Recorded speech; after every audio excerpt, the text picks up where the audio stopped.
the future. There are no people. There are no people in the future. No people at all. There are no people in the future. Where did all my people go? There are no people in the future. Let me try my people call. Where are all my people?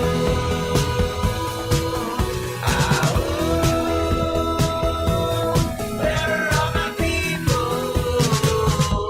I guess I'll fly away now. Hey, everybody, welcome. Yes, it is once again another episode of Raging Chickens Out to Coop Live. Yes, it is Monday, August 23rd, 2021. This is Kevin Mahoney, editor and founder of Raging Chicken. On Out to Coop Live, we talk to progressives, activists, and troublemakers of all sorts right from our own backyards from across the country. On Fridays, you all know it, Sean Kitchen and I break down the good, the bad, and the ugly in state and national politics. And you can check out the Wednesday show. The Wednesday show with Cyril Michaleko. You know Cyril, he's a progressive columnist from the Bucks County Courier-Times, the Intelligencer. He joins me to drill down into Bucks County, Pennsylvania, and international politics. You can get all our shows by subscribing to our podcast on Podbean, iTunes, Spotify, or wherever you get your podcasts. And you can help support this show. You don't have to wait. You can just do this right now, right? Seriously. By becoming a patron for as little as $5 a month at patreon.com/rcpress. And if you're listening to this show on the Podbean app as a podcast, you can hit that little patron button right up top too. You can also help out this show by heading over to our YouTube channel if you're not there already, and smash that subscribe button, like the stream for this show, and hit that notification bell so you know every time we go live. Yes, we are broadcasting live on Riverside.fm. You can also join us at Riverside.fm kind of at the end of the show. And if you want to call in, you got to kind of list your comments and things like this. We'll do this after the break, right? This is what I failed to mention to Ben ahead of time. He can stick around for the afterward, or he can kind of take off and enjoy his evening out there in Las Vegas. You know, that's all up to him. We're going to see there. Also remind you can join our Discord server. All the details are right there in the show notes. For more progressive PA-based talk, you can tune into the Rick Smith Show's live stream at 9 p.m. Eastern, the YouTube channel, Twitter, Facebook, wherever you stream something, you can find Rick at 9 p.m. And you can check out the Rick Smith Show on Free Speech TV on Saturdays. And he's got the new show out of WBAI out of New York, which is fantastic. Get all the details. Head on over to thericksmithshow.com for all the latest across all his platforms. And you know I'm going to say it. You got to check out the Sisters of the Night Caucus podcast. Yeah, the amazing PA women stirring the political cauldron behind this podcast rock the house. And they know where the bodies are buried. Yes, that's right. You got to watch out for that. You got to follow them on Twitter at the Night Caucus. That's at the Night Caucus on Twitter. Make sure you subscribe to their podcast, Anchor, Spotify, iTunes, wherever you get your podcasts. And yes, gamers, you a gamer? Check out the Game In. That's with two N's. The Game In. It's a Quakertown-based black family-owned gaming store. They're friends of the show. Like their family, right, raised my son's best friend. So get on over there if you're looking for something. You know, make sure that they check out their retro N64s, Nintendo N64s. You can check out platforms, any platform that you possibly want. They've got it there. They've got collectibles, action figures, Funko Pops, you name it. Check them out on Twitter at the Game In with two N's. That's at the Game In on Twitter. If you're looking for something special, something that's hard to find, you can drop them an email at thegameinpa@gmail.com. And a special shout out, as always, goes to Jonathan Mann, who wrote our intro song, There Are No People in the Future. Check out all his great stuff on his YouTube page and follow him on Twitter at Song a Day Man. That's at Song a Day Man on Twitter. Well, we got a really, really good show for you tonight. I've been looking forward to this ever since that Ben said, "Hey, we're gonna do this." Right, this week's episode, I'm talking with Ben Tupper about the crisis unfolding in Afghanistan. It seems that the news is like changing as fast as we can keep up with it. As fast as the Taliban swept across the country, like meeting little resistance. And even just today, we saw the U.S. military has recommended that Biden decide by tomorrow whether or not to extend the deadline to evacuate folks from this, original August 31st deadline. So things are moving quickly. Right, and this is a critical point in Biden's presidency, and also how we understand kind of like the role of kind of like the U.S. and kind of a global involvement. Now, Ben Tupper served in the United States military for 20 years. He was part of Task Force Phoenix in Afghanistan for a year-long tour. He was responsible for mentoring, training, and fighting alongside the Afghan National Army. Ben retired in 2015 at the rank of major. Ben had previously visited and worked in Afghanistan as part of a program to support the education of girls and women.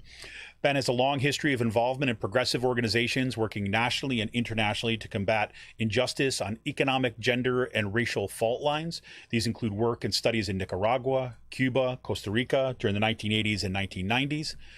And Ben remains a strong supporter of democratic movements, organizations, and processes, and currently enjoys talking politics over good cigars and IPAs in Las Vegas and Syracuse, New York. And full disclosure here, when Ben, says he got to start like 1980s and 1990s, that's when I first met Ben.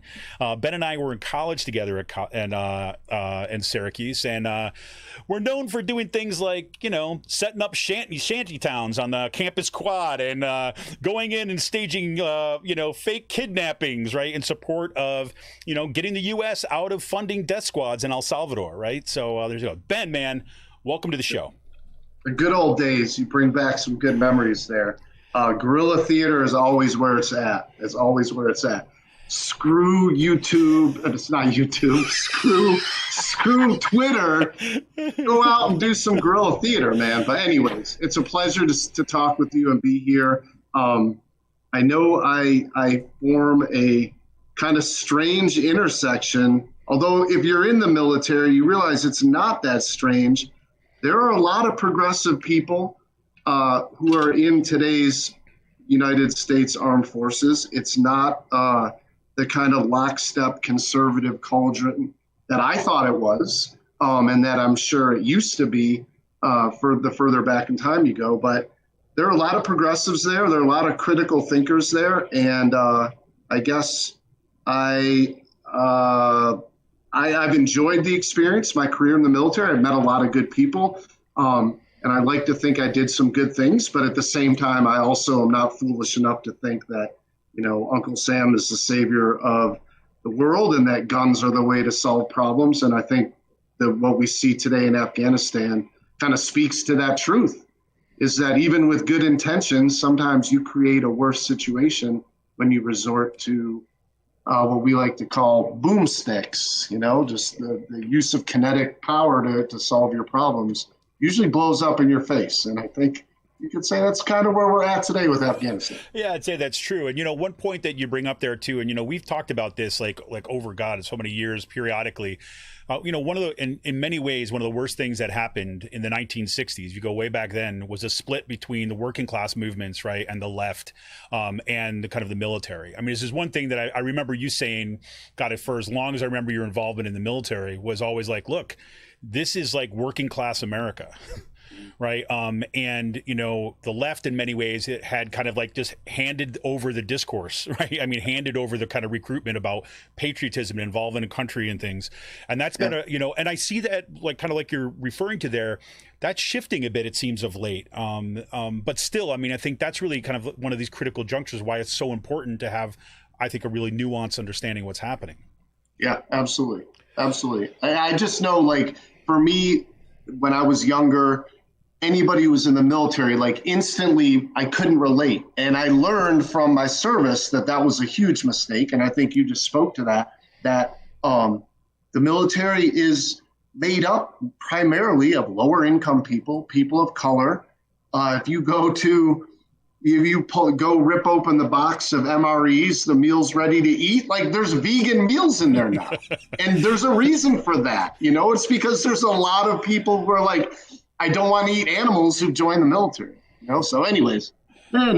Yeah, absolutely. So Ben, really, I mean, like I said this to you before is, as soon as things started breaking in Afghanistan and I was watching things unfold, especially with the rapid advance of the Taliban and everything, is like, I immediately thought, man, Ben's the person I want to talk to about this and see if we get him on.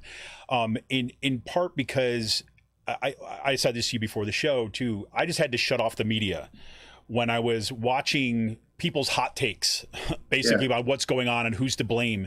And it was a pretty nuanced. It wasn't just either or Democrat Republicans. It was like, kind of neoliberal security state folks. And it was New American Century folks. And it was, all these kind of divisions and fractions across the parties that were doing these hot takes. And I'm like, all I'm thinking about is like, holy crap. It's like, they're getting overran by the Taliban. I was, we're watching female journalists have been breaking news, like have been doing this amazing reporting over the years, and now they're like running for their lives, right? And I said, look, we just got to have like get away from the hot takes and kind of get a sense of what's happening on the ground. And I just really want to kind of get your kind of your takeaways from where we sit right now and what's going on.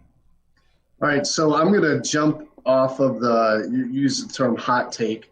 And I think if you boil down American culture or Western European, the nations that for the most part put blood and money into Afghanistan, and you compare that to Afghan culture and history, and hot take is a great, I guess, metaphor for how we are inclined to be like, let's fix it now. Let's do this now. Let's throw money at it now. Let's just bomb it now. And then everything will be good tomorrow and we win. Whereas the Afghan people and history is one of just slow. There's no rush here. And there's a quote, and I forget who said it, and it's been said a million times, so I apologize. It's kind of trite, but the Afghans have a saying like, how's it go? You have all the watches, but we have all the time. And like 10 years ago, 15 years ago, we'd all sit around and go, yeah, okay, whatever. Yeah, but our watches kick ass, so you can have all the time you need, you're going to lose. And over time, damn, didn't that quote play out perfectly accurately? They have all the time because they're patient, because there's no need for a hot take, because they are fully capable culturally to say, I may not win this war, but my kid's going to win it. I may die tomorrow. I may die of old age, but I'm not going to stop fighting. My kid's going to pick up the rifle and keep fighting. And I think, that's such a good metaphor for the hot takeism that's going on now, where everybody's pointing and blaming, and it's this guy and it's that guy and winning political points.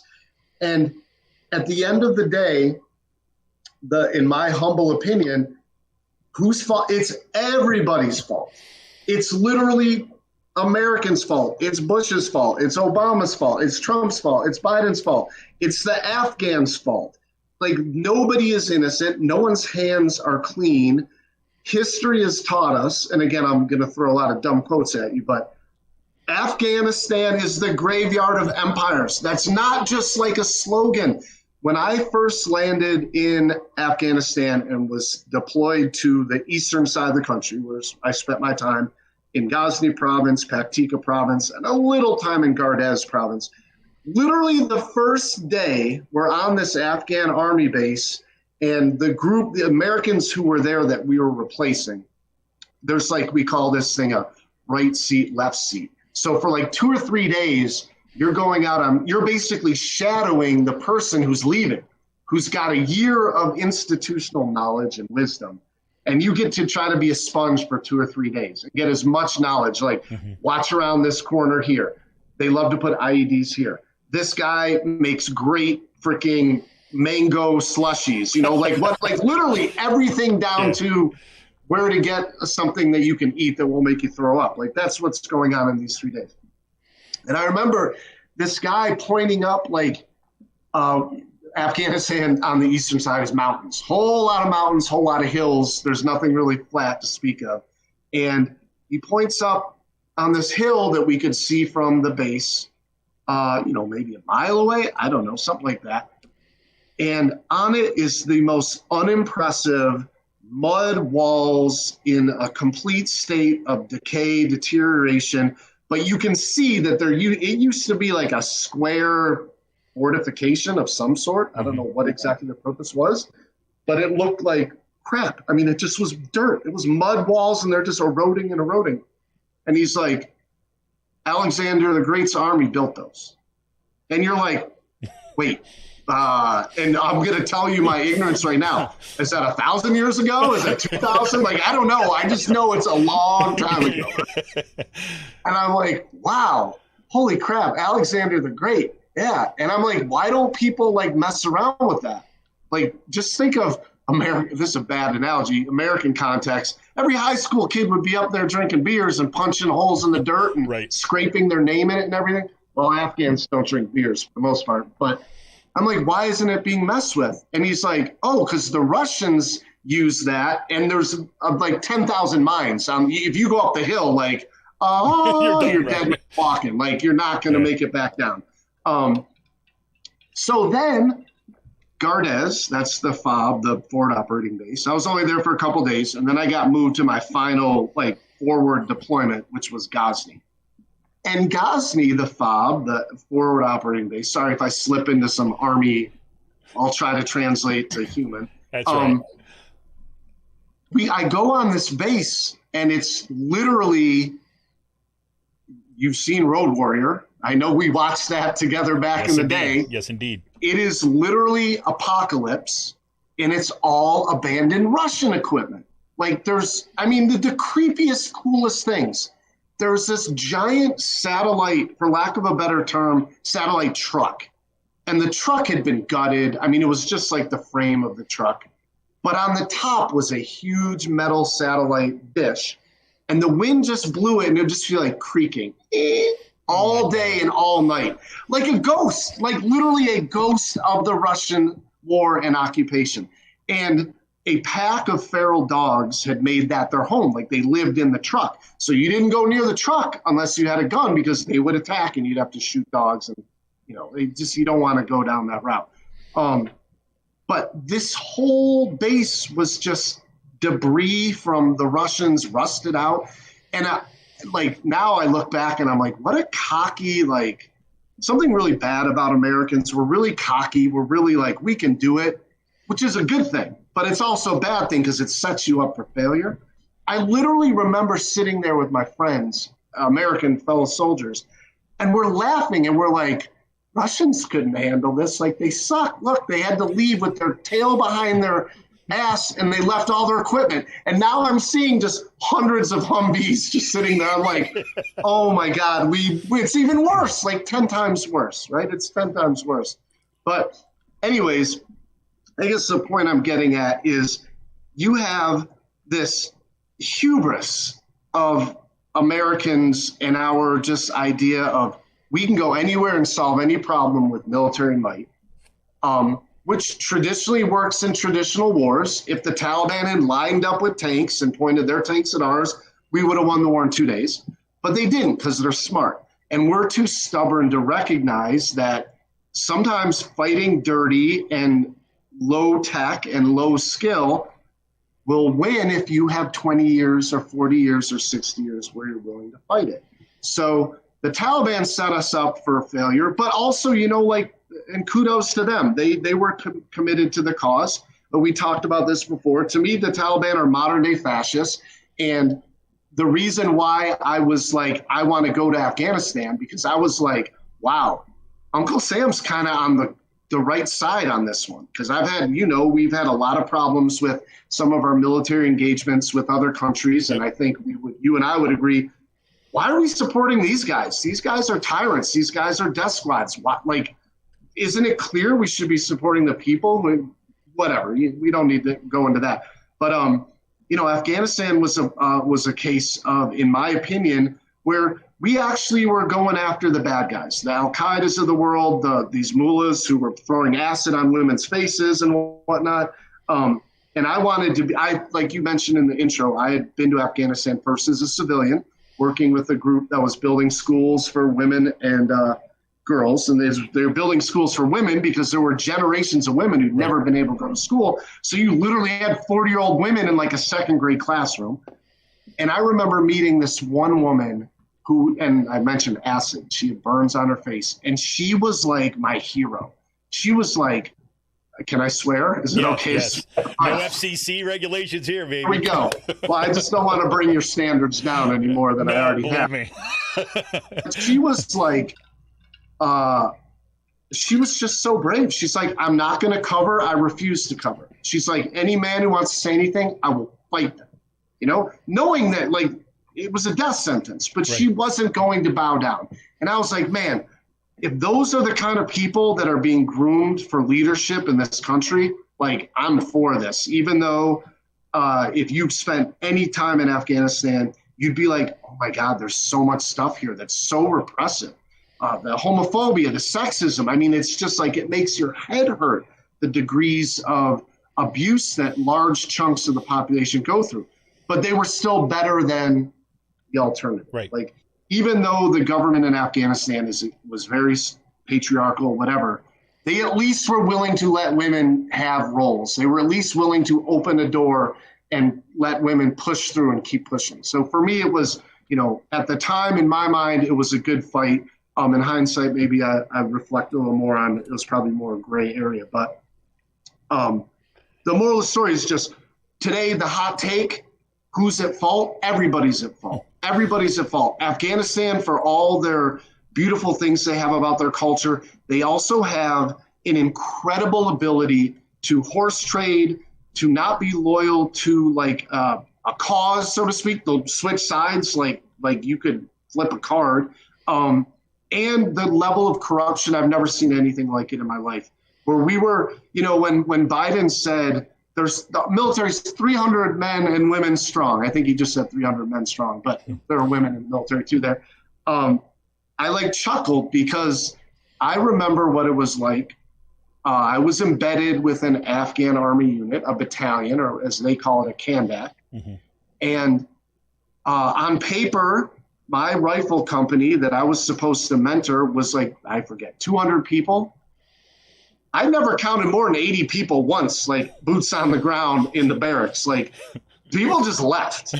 And not only did they leave, Kevin, they'd come back and be like, I don't know where my rifle and my helmet and my body armor are. I have no idea what happened to it.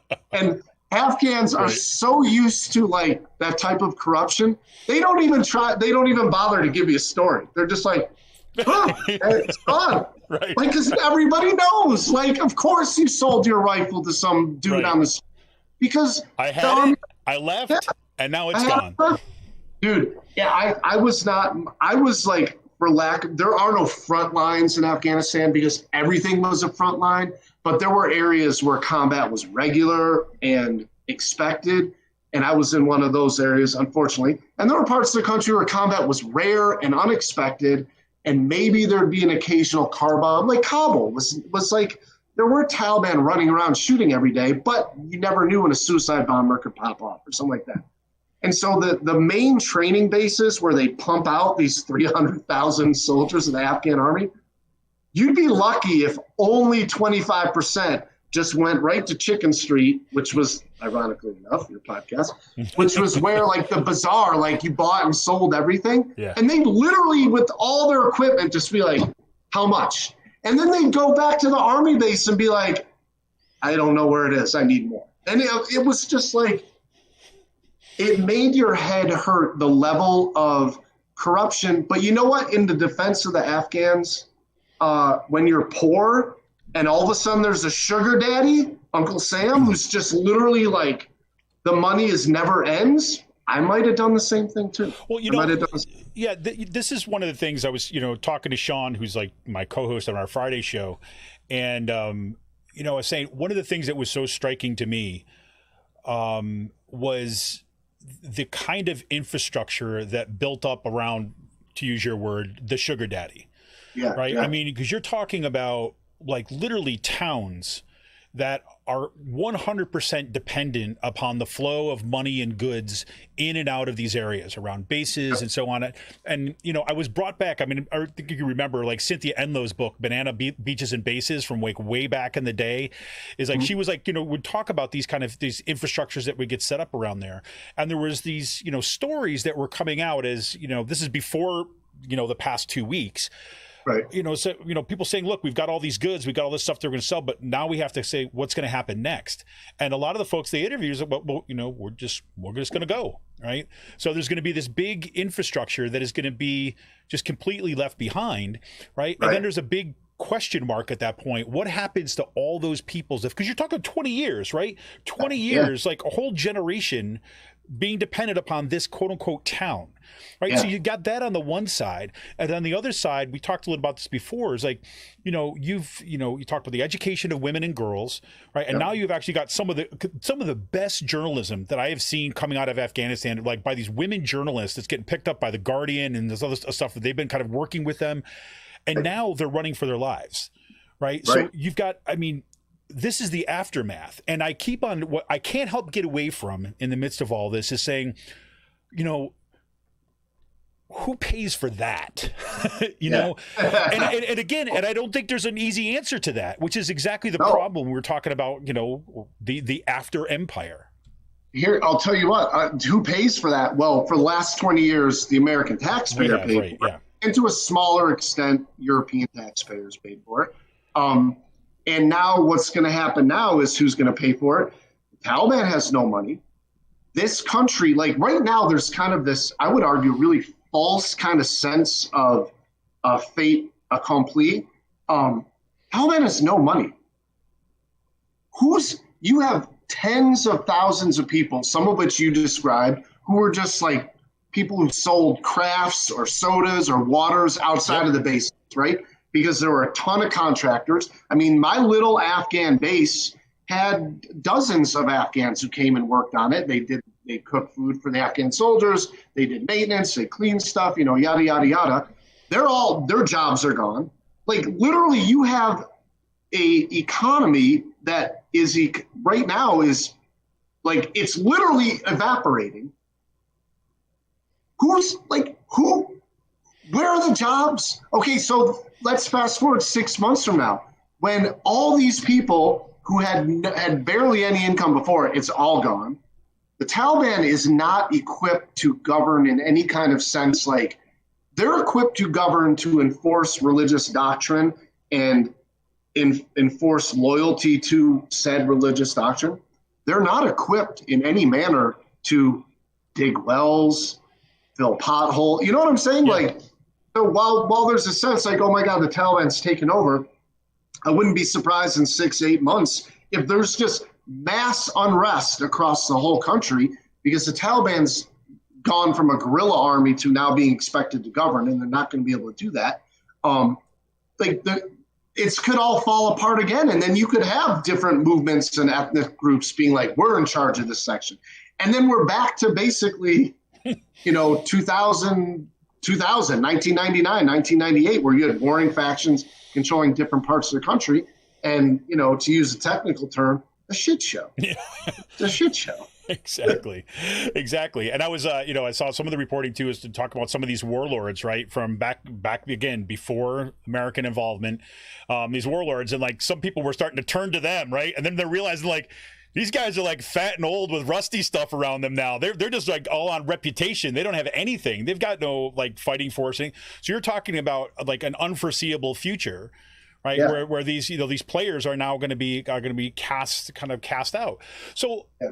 All right. So you look at what, again, we talked a little bit about this before the show too, but one of the things that got me wanting to shut off the media too, as well as it had to do with, nobody really seemed to have a good take, a good analysis of what happened. The fact that the Taliban ran through like over the course of 10, 11 days. Right. And everybody wanted to have a good one, but everyone felt like really like these people are just talking out their asses, right? They're keeping themselves in employed for the moment. Right. Yeah. I mean, did you see that coming right from where you sit? Evan. My friend, I'm going to tell you a vignette that will just explain all of this. Again, I mentioned I was in Ghazni. Ghazni is a part of I didn't know any of this, by the way, when I was there. I learned it after the fact, or learned it as I went along. But Ghazni is on the eastern side of the country, and it's a part of the country. I'd compare it to the Deep South in the sense that there's just this like innate genetic, it's not really genetic, but I'm using that term loosely, like a suspicion and rejection of centralized government, right? The people of Ghazni are just like, they don't want to hear anybody from Kabul say anything because they're like F Kabul. And then the people in the outskirt districts, from the city Ghazni, the district, provincial leaders, whatever, the people in this countryside are like, F them. Like, there's just this culture of, we don't want you to bother us. Like, libertarianism times Islam equals like Ghazni. Like, just don't F with us. Don't tell us what to do. Don't try to give us rules because we don't want to follow anything. And it doesn't matter who's in power. There's that tendency to be against that, right? So first off, Ghazni, you have that going against you when you're there trying to help build the Afghan government and trust in the Afghan government, etc.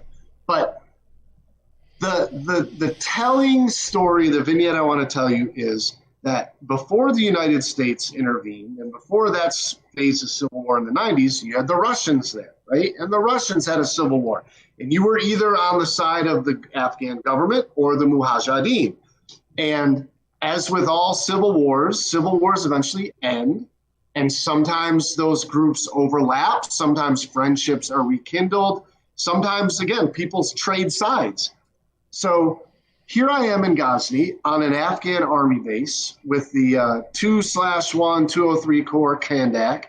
And our job is to go out every day on missions and try to find and engage with the enemy. In this case, it's Taliban and Al-Qaeda. There were some Al-Qaeda operatives in the rural areas there. And every day you're going out and risking your ass getting blown up. And every day the Taliban soldiers are going out risking their ass and getting blown up. And come to find out, after being there for a while and after getting to really start talking like nitty gritty with my interpreters who are Afghan, who speak obviously Dari and English, it turns out that the commander of the Afghan unit that I'm working for, the battalion commander, was best buddies during the Russian war with the commander of the Taliban in that area, right? Like, they were friends in the 70s. They were on the same team. I forget. I think they were both with the Russian side. But it doesn't matter. It doesn't matter. These guys were literally best friends back in the day, and they were still in regular contact. So much so that for months I often wondered, why is it that there was an American base about a mile down the road from our little abandoned Russian shithole that we lived on, which was the Afghan base. They would always get rockets and mortars, like at night. They were just always getting blown up at night, and we never once did. Not once. For months, and I was like, that's kind of weird. Whatever, that's kind of weird. Okay, whatever. Well, it turns out that the Afghan battalion commander, who I worked for and with, and the Taliban regional commander, they made a deal. No night fighting. We take the nights off. We're not going to fuck with you. Don't you guys come out and fuck with us. Like, no Americans knew that. We found that out kind of by accident. And after that fact, we're like, wait, so we can sleep at night and not be like security and pulling, on our little base. The Afghans still pulled security on the outer perimeter, but we had a little whatever compound within it that we did. And they're like, nope, you're good. Nighttime, it's like time out. I was like, this is now fast forward to 2 weeks ago, where the Taliban just took over Ghazni. Not a shot was fired. Why do you think that was? Because for the weeks prior, for years prior, there had been these previous relationships. And like I said, Afghans, to their credit or to their detriment, when they feel like the war's going one way, they're going to be like, oh yeah, we're on this team now. The classic bandwagon fans. Think of all the Patriot fans out there who've never even been to New England and love Tom Brady and the Patriots. Why? Because they're always winning and they want to be with the winner. Like that. I think there's a human natural thing that drives us towards that. But either way, the Taliban took over Ghazni, took over the army bases, took over the bases I worked at without a shot being fired because of those previous relationships and negotiations that had happened that we as Americans either were blind to or disregarded. Because to be fair to us, like, it's not like we were so stupid and clueless, but the Afghans who you work with will tell you to your face, oh my God, we'd never surrender to Taliban. Hey, Taliban, tomorrow, 12 o'clock, we're going to surrender. Like, that's just the way it is. It's not putting down Afghans. I'm sure if we were in the same boat, we'd probably react in a similar way. But, the 11 days, the takeover, it was 5% force. it was 10% show of force, and I'm going to guess whatever my math is, 85% negotiated behind the scenes. Hey, we're all Afghans. We know you're going to win, so we're not going to fight it. Just, this is a deal. We surrender, but you don't come and kill us, and you don't hunt us down, and we just like pretend like, what war? What war? I don't know what you're talking about. We're all Afghans. So I think that's kind of how the whole thing played out. If Ghaznی's a microcosm of the rest of the country, I could see that happening in the rest of the country too, because there's nothing unique about, there's nothing, you could pick Taliban and half of them were with the Russians and half of them were with the Mujahideen. And the same thing with the Afghan National Security Forces. Half of them fought on the Team Russia and half of them fought with the Mujahideen. And it's just like, well, this one seems like they're the Patriots. Go Tom Brady, I'm on this team. Like that's how it plays out. Well, that's certainly the way that it looked too. Even some of the reporting like kind of caught up after a while, saying like, "Oh, it seems that there were these deals that nobody knew about that were happening," and then literally kind of walked into Kabul, being like, "Okay, we're here now." Like everyone else back there, they just kind of welcomed us. We kind of went through, no problem. We can do that here too, or we can do it the hard way. And it was like, "Oh, okay, where's that air base again?" So exactly. Oh, it's whatever. So let me ask you. Well, go ahead. Sorry, go ahead. One thing that is true is that we are very culturally illiterate. We were when we went into Afghanistan. I remember in our 3 months of training beforehand, I was literally ridiculed, like to the point where it was just like I was the nerd who pooped in his pants on the first day of kindergarten and no one wanted to talk to me, where I was like, where are the language classes? Where are the culture classes? It was so bad. Me, white kid, who, granted, I do speak Spanish, but they don't speak Spanish in Afghanistan.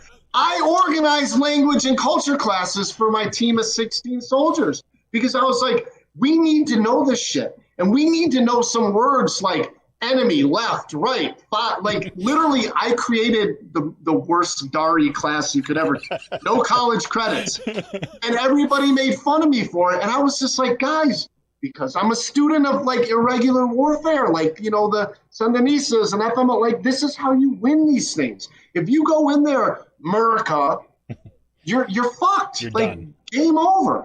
And so anyways, we're very culturally illiterate.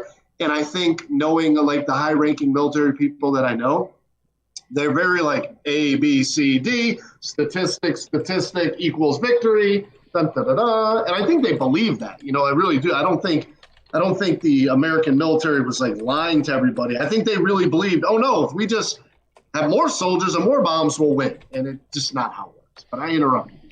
So. No. It's like, no, that's, I mean, it's a perfect, right? I mean, you got to be able to kind of, know what's going on. And well, I don't know. I don't want to get off on a sidetrack here. I'm trying to prevent myself from just going into a rant, but I'm not going to do it, right? Because this way. So let's go to like where, like this evacuation stuff that's going on now. I found out last night, like, again, I'm up, my classes start, like my semester starts in a week from tonight, a week from today. And so I'm like doing all this late night prep and all this stuff. And my brother just kind of texts me, like, of course, cause he's all god awful night. It's like 1:30 in the morning. And he's like, oh yeah, you got any advice for doing interviews? I'm like, what do you mean? He's like, yeah, the news is gonna be interviewed. I'm like, what the hell is this gonna talk about? And it turns out he got involved with this, digital Dunkirk thing. Have you heard about this? Yeah. And so he got involved with this, and he starts sending me all these videos and things like this about kind of helping get people out and get families out and all this stuff. And I'm thinking like, well, number one is like there's this kind of huge uptick in this concern, right, about making sure that we get people out. There's like on the one hand that people are paying attention to like people in Afghanistan for the first time, which was right. Interesting. Yeah. But then on the other hand, it's like, it does seem like you mentioned before, this is Biden. Biden is going to own this, right? Yep. And this is, I mean, whatever you want to say, what should be, what shouldn't be, as a practical matter, that's kind of where we're at this point. And, I started thinking about if the announcement was made that we're going to get out of here by the time, it's like, it would have seemed that there would have been a much longer kind of like lead up to this or something. But then I'm like, I don't know. I'm as much, having to deal with the filter of the U.S. media as anybody else about what was actually happening. And, I saw some good reporting coming out of like The Guardian and then BBC and stuff. They were saying, no, actually, look, there was a lot of kind of behind the scenes stuff that was kind of happening ahead of time. But still, you look at these images now and it feels like, holy crap, this is just like chaos. Right. No. I got a lot of opinions on this. First off is there is a group called No One Left Behind, which I've worked with before, but I'm not active with anymore. And my friend Matt Zeller, who is on all the MSNBC and CNN and Fox stuff nowadays, because he basically is running that organization. He's also an SU graduate. And he also, I met him because I was talking about Afghanistan at SU when he was a student. He joined the CIA, then he went on to be in the military, and he did the same job I did. He was deployed and embedded with the Afghan National Army. And he and I both have the same kick-ass awesome interpreter, or Tajiman, as you would say in Afghanistan. And if anybody's interested in supporting that work or supporting the families and stuff, just Google No One Left Behind or Matt with 2 T's, Zeller, Zeller. He's a good guy. And he's got great progressive politics too. He's an example of someone who has walked on both paths and can see the pros and cons of stuff, but he's got good politics.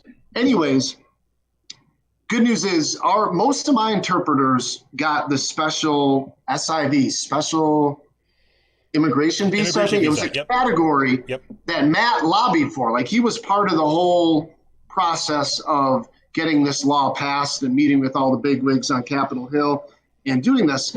And first problem is that this visa program is great. And like I said, most of the interpreters I work with have been in the United States for years now, because they got the visa.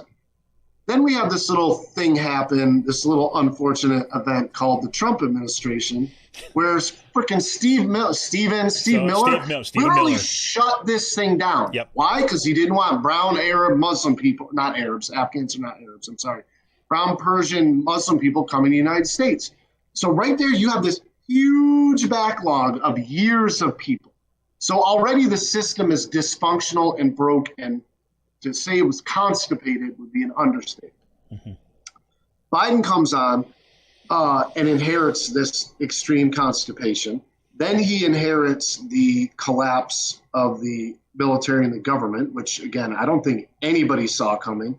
And like you said, and what I said, in the military, you're taught, if you're the commander, you are responsible for everything you achieve, and you are guilty of everything you fail to do. And it's Biden's, he's the commander now, it's his shit show he's got to fix. And I would argue that they made some mistakes, but this is arguing from hindsight. You know, when he was on TV a few weeks ago saying, it's not Saigon, it's not going to fall, it's not going to collapse, all their systems were anticipating that to be a reality, that you didn't need to airlift 9,000 people out every day, that you could just slow roll it and get out your interpreters and get out these other, high value targets to the Taliban in an orderly fashion. So I'm not critical of Biden in that regard. I think he was operating from a logical position, which I agree with and felt was an accurate one. And I'm a guy who spent a year there on the ground seeing these relationships happen and see all this crazy wonky, Afghan voodoo stuff going on with their horse trading and whatnot politically.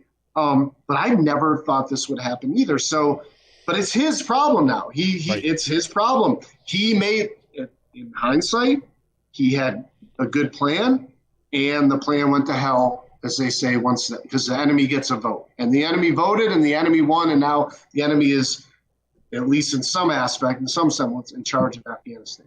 So, no, I mean, look, it's always struck me as like, this is like one of the most disingenuous things that I've seen when I was talking about, these hot takes that was going on, was basically pointing to, say, well, Trump did this. I'm like, that is so irrelevant as a question right now. I mean, that's a matter for like history years from now to be able to figure out what exactly happened. But you're talking about in the present that by pointing to Trump, it does zero.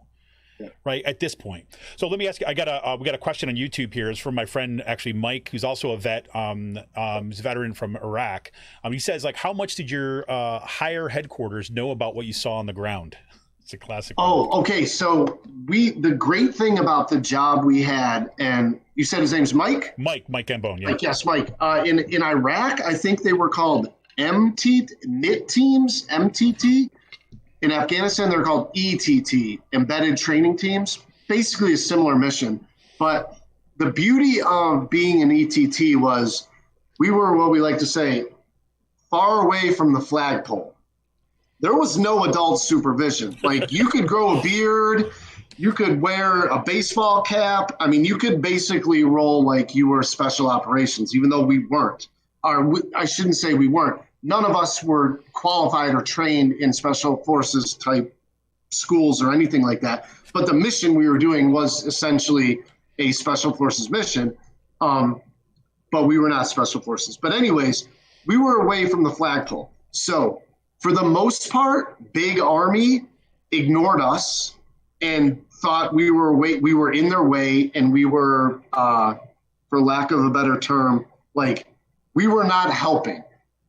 And then that sounds kind of contradictory. Like, what do you mean you're not helping? You're working to build the Afghan army, because the Afghan army was rookie. It was not professional. So when an Afghan and American combined mission happened, the Afghans showed up late. We showed up missing equipment. We showed up in the wrong place. Whereas Uncle Sam was like, at this time, at this place, we're there. And there was very little patience among regular Army units for Afghan forces. And by the way, there was a lot of mistrust. And again, it's understandable. When I show up at an Afghan Army base and it's me and a handful of other Americans and it's hundreds of Afghans, like, the first few days was like, holy shit, like, watch your back, you know? But in my case, and I can only speak for my Kandak I work with, these guys were loyal as the day is long. They had my back. I never once had to worry about them. I never once had to be like, oh, are they going to frickin' shank me? Which started happening years after I was there. They call it green on blue, where Afghans started getting pressure from the Taliban and being like, we'll give you $5,000 if you kill an American, or we'll give it to your family or whatever, you know? So that did become an issue. But when I was there in 2006 and 2007, my Kandak was awesome, and I never had to worry about that. But American soldiers, you know, all pumped up on do see these Afghan soldiers and are just like, we don't trust these motherfuckers. And, you know, point gun, I'm like, dude, this is our team. Like, what the fuck are you doing? This is the same team. Don't be acting like these are the bad guys unless you really want them to be the bad guys, and then they will become the bad guys, and my ass will be the first one getting, you know, shot up. But anyways, because of that kind of tension, and because Big Army did not have either a respect for the Afghan security forces or a direct involvement, Task Force Phoenix was just this one brigade. I mean, it was literally one brigade off to the side, and we had very little interaction. And usually it was awesome, because when we did, we'd just be like, literally, this is one of these like Napoleon Dynamite, like the nerds win, vote for Pedro wins, you know, where you're sitting there in this dusty field and it's like the Afghan forces there and the Americans forces are there and we're going to attack, you know, whatever. And the Americans are like, you tell those Afghans that this is what they're going to do. And I'd be like, no, they don't follow your orders. We're going to do what we want to do. And this is out, you know, I'm not Afghan, but I was team Afghanistan, right? I'd be like, no, this is what we're going to do. And you're going to have to work around this. So it was a really like Twilight Zone experience where you actually could go tell Big Army to fuck up. That didn't mean they would, but it was not like they didn't mess around with us. They just didn't really understand us. They were kind of scared of us, and they'd leave us alone for the most part. Yeah, Mike says it sounds about right. So he worked with Kurds and experienced about the same. So Yep. Yeah, I got another question for you too as well, if you're willing to take it. So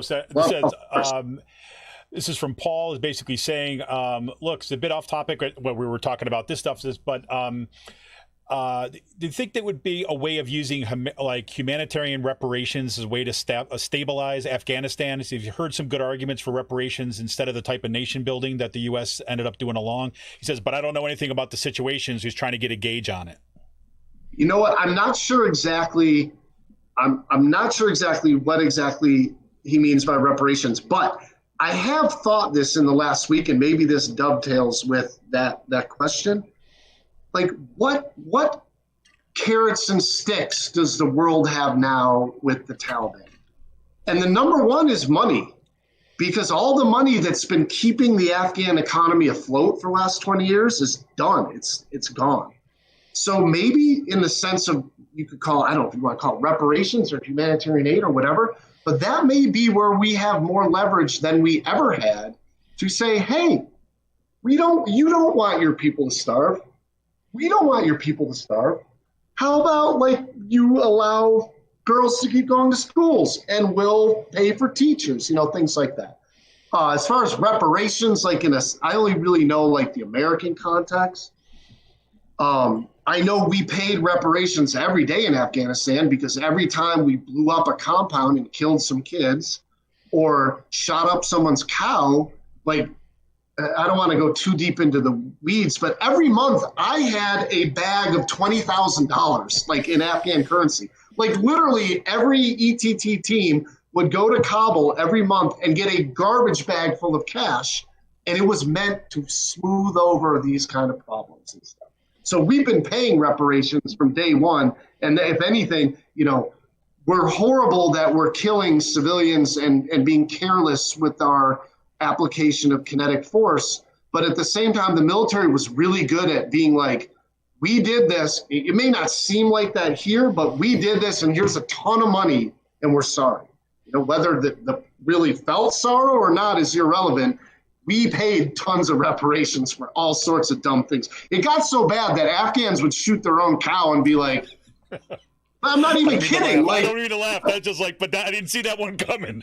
No, you would they just take the old diseased sheep and plug it full of AK-47 holes and be like, straight fire from Americans and bring it to the base. And the base doesn't know. They're like, well, we don't want this person to join the Taliban. So here's, $500 for your goat that you shot that was on its last leg anyway. So again, they're great at playing this game. Well, it's interesting that you say about the money being this possibility, because it seems like right now, and this is kind of like another avenue that we didn't really talk ahead about, but with it seems to be the game that China seems to want to play right about now, because they're staying at least for now, right? Yeah. And they're in there saying, hey, look, just don't wreck our stuff, right? And we're going to stay.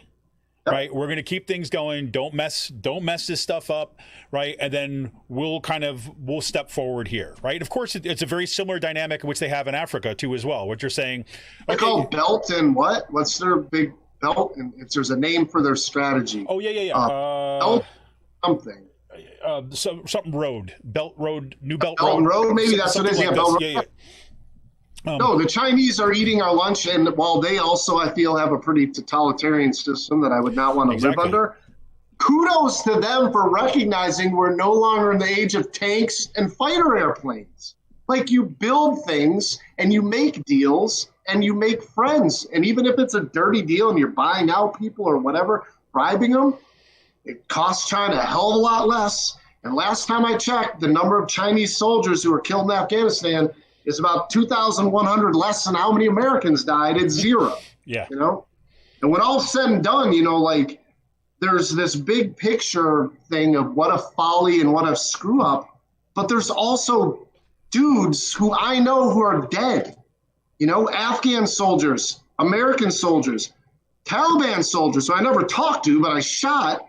And I'm sure if there was an opportunity to have everybody sit around by a campfire, we would realize we had so much more in common than we didn't. And that's, war, that's the ultimate tragedy.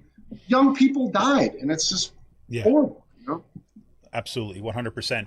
Well, listen, we're running up kind of at the end of the show, and I do want to. We'll go to a quick break, and then we'll say kind of like adieu to Ben in kind of like in a bit, but who knows? You know, he might stay on afterwards. But I'll have some closing comments about some upcoming show notes and things like this. And if anybody does have calls, they want to call in, you can hop on. The information is in the kind of the YouTube channel, I believe, about how to log in. Let me just kind of throw that link up there. I'll throw that up there in a second. But so Ben, you know, I guess I got two things to ask you because we're kind of closing out. It's like number one, like what would you kind of leave people with, right? Just in terms of way of understanding kind of where we're at now as kind of closing thoughts. And look, I've seen this tremendous kind of outpouring too as well of people looking what to do. Right. Mm-hmm. And if you had to give people advice, because I know I'm going to get these questions too as well. So you recommend, like, where do you put your money? Right. If you're going to really want to kind of help out some things that are kind of on the ground with some organizations, where would you put your money? So closing thoughts and kind of what could people do at this point? Okay. Oh, you want now or after? No. Yeah, that's good. Sorry. I mentioned it before. No One Left Behind. It's a organization run by a really good progressive guy. It was the first and maybe until 2 weeks ago, really the only group that was helping Afghan interpreters and their immediate families immigrate to the United States. I can speak for every Afghan interpreter I met with. Unfortunately, they're here instead of there, and I think if they were there, they would have a better role in shaping the future of their country. But these are like good people. They're people who are open to learning other cultures. They're not, you know, when you think of some kind of caricatures of Afghans or people from that part of the world, they're very like, you know, ideological. Like, these are just good people who want to do good in the world, and they happen to be born in a country that's in a civil war. And I think that the more interpreters and their families who can be put in a safe place, the better off we all are as human beings, because these are the people who literally fought and died, and I had interpreters get murdered, I should say, in combat. They were killed in combat, who wanted to build a multicultural, multi-ethnic, democratic, inclusive government that women had roles and weren't just treated as chattel. So No One Left Behind would be the group I would tell people to check out. And, you know, you can donate, you can volunteer. A lot of stuff they do is literally like helping families move into apartments. Like, literally they go to what's the place you buy cheap furniture, rescue mission. They buy a bunch of couches and they haul them over to an apartment and be like, now you have somewhere to sit. You know, it's like literally simple things like that. You can get your hands dirty, you can donate money, or however you want to get involved. So that to me would really be, since we're talking about Afghanistan, we're talking about what's next. What's next is we don't want these people to be executed because they supported, you know, a dream of a democratic, inclusive Afghanistan. Maybe it was a fool's dream, but still they were on the right team. In my humble opinion, they were on the right team. All right, absolutely. Well, man, hey, listen, I can't thank you enough for, you know, taking some time out of your good cigars and IPA pack. I still remember, I got to tell this story, as the one of the nights that I remember most was in Planet Ludlow in New York. Yes, that's right. Where Ben had decided to bring in a bunch of Cuban cigars. I just got back from Cuba. I was just about to say, you just got back from Cuba. You had, so when I say Cuban cigars, I don't mean like, you know, somebody, no. These like fresh as fresh can be. They had to be, I have to say, some of the best cigars I've ever had in my life at that particular point. And we got kicked out of the bar because the cigar smoke was too deep. So if that's the worst thing that happens to us, so be it. Fight the power. Fight the power. I hear you, man. Well, hey, Ben, thank you so much. Listen, we're going to put kind of links in the show notes to No One Left Behind. Kind of link directly there. So if you want to donate, you're looking for some kind of directed way, you make sure you're not going to get scammed or somebody's grift. Somebody's actually doing good work. Is a good place to kind of give it there. We'll also put links to some. I'm going to put some of those links to some of Ben's say commentary into his book. That, you know, the book is, I mean, God, I was thinking it's like 10 years old now, right? Yeah, it's a long war, Kevin. It's been a long war. Shit. I mean, that's what I was kind of like thinking thinking about this is, his book, which I mentioned at the top of there, is, Greetings from Afghanistan, Send More Ammo, is as an absolute fabulous read, as are all the archived dispatches that he gave. We've got an NPR National throughout the time, which I still have these moments, Ben, where I remember kind of listening to them, and it'll be like at nighttime and it's in the dark, and I'm hearing your voice coming over here talking about what's going on the ground. And so I'll put some links to that too as well. But thank you. Yes, as always, brother, man, I appreciate the time, and I think that sometime soon we're going to have another one, a meetup of the old crew on a good Zoom. I'll get the cigars. Indeed. All right, man. Well, thank you so much. So listen, we're going to take a quick break. If anybody wants to kind of stick around for some closing thoughts, or you got some additional questions or thoughts that may or may not be related to what we have tonight, please do. But Ben, thanks so much, man. Good talking. We'll talk to you soon. Peace. All right, take it easy. This is Kevin Mahoney, editor and founder of Raging Chicken. We'll be right back after this quick break. If it's going to actually play my music, which it doesn't seem like it wants to do right now. Let's try that again. Here we go. There it is.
Hey, everybody. Welcome back. This is Kevin Mahoney, editor and founder of Raging Chicken once again.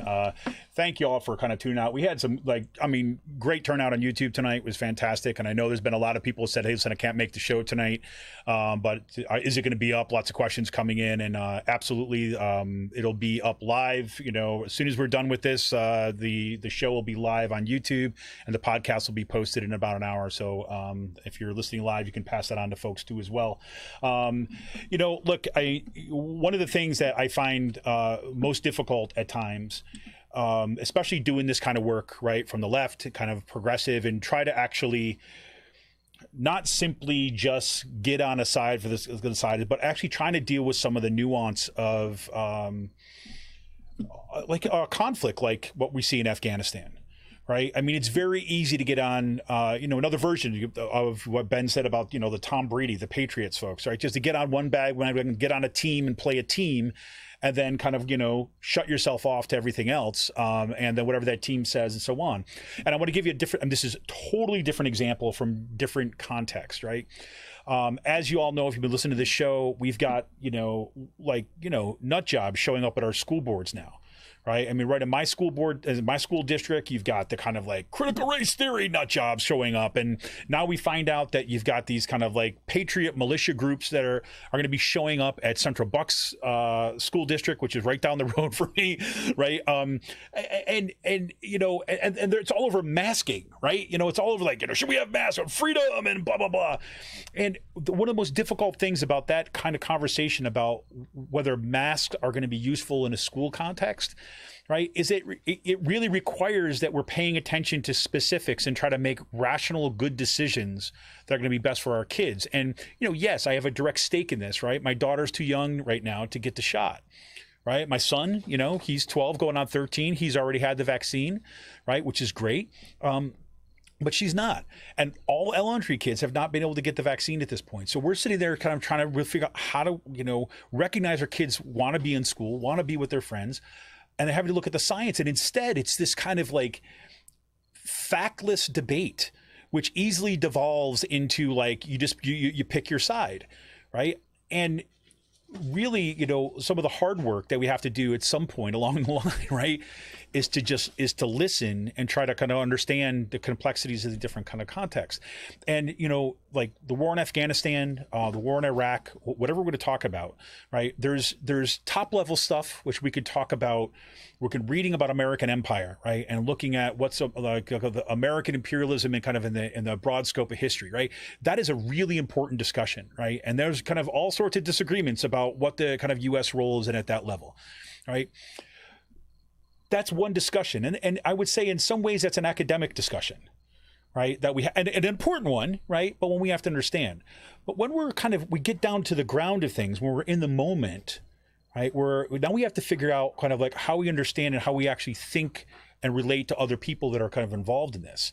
And one of the reasons that it was so important for me at least to want to have Ben on the show, we get to have that kind of conversation, right? We get to have the conversation of someone who's not she's not showing up as an ideologue, right? Coming here or something like like you said, America 100%, right?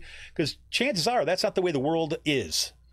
Right. And I think it benefits all of us to say, look, if we're going to have a pathway forward from the left, right, that, part of our job is thinking about expanding, right, our power base, right, and not getting into the kind of factionalism that the left is so known for. Right. And we've talked about this in the show over the years and so on. But that's really important. And, my closing, I guess my closing thoughts on that and kind of the Afghanistan stuff. This is one of the things that I said, I think back on Friday too, is like, if one thing that we have to reckon with, I think as Americans, right, is, well, let me back that up a little bit. What I mean is like, you see the same kind of dynamic that always concerns me, right? It's the same kind of way that we deal as a culture with things like slavery, right? Well, that's over. Well, that sucked. Move on, right?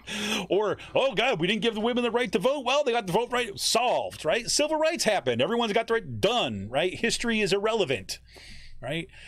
It's actually just the opposite.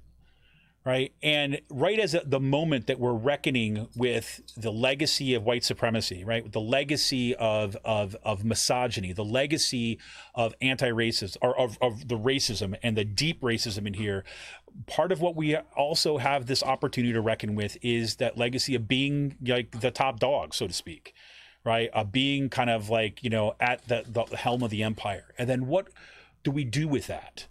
Right. And it's easy to say the U.S. did this, the U.S. did that. But we also have to be thinking about like solutions going forward. What are the kind of relationships that we want to build going forward here? And one of the, you've probably heard me talk about this in the show before, but this is one of the things that one of the greatest social movement tragedies of 9/11. Right. I don't mean like obviously the tragedy of 9/11 by itself. Right. But I'm saying one of the effects that was happening right at that moment before the attacks is that we had this nascent global justice movement that was just getting formed, and it was messy, it was complex, it was all over the place, but there were these groups of people that were meeting on a global basis, right? This kind of another world is possible, right? This global justice movement, and it was like the kind of conversations is like, if you got the UN or the top policymakers, these were folks that were coming for social movements, right? And it got its start in Chiapas.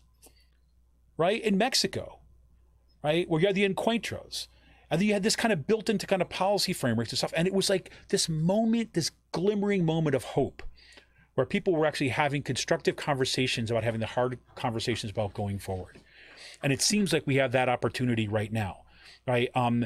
One, we've got to take care of business and make sure that we kind of don't leave up loose ends. I mean, as the organization says, leave no one behind, no one left behind, right? I think that's absolutely the least we can do.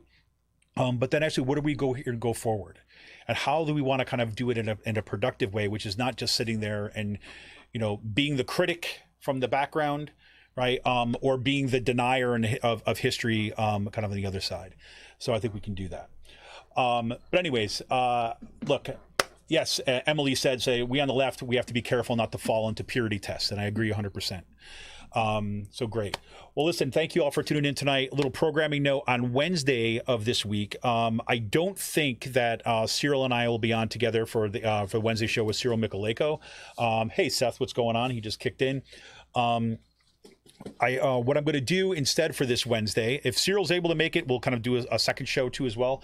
But I've got this little special Out to Coop podcast with saying Kutztown University, a caring community ? And I'm going to be talking a little bit about what's happening at Kutztown in relation to the pandemic and how a bunch of faculty members who are at serious risk of COVID-19, of having really detrimental effects if they catch the virus, part of surgery, about health issues, and a whole bunch of other things like this. They were denied ADA requests. They were denied the ability just to work from home, right, and do an online year while the pandemic is still raging. And this has been an ongoing thing that Kutztown University has done. So I'm going to lay the ground a little bit for you on Wednesday. It's going to be a little bit of a shorter show.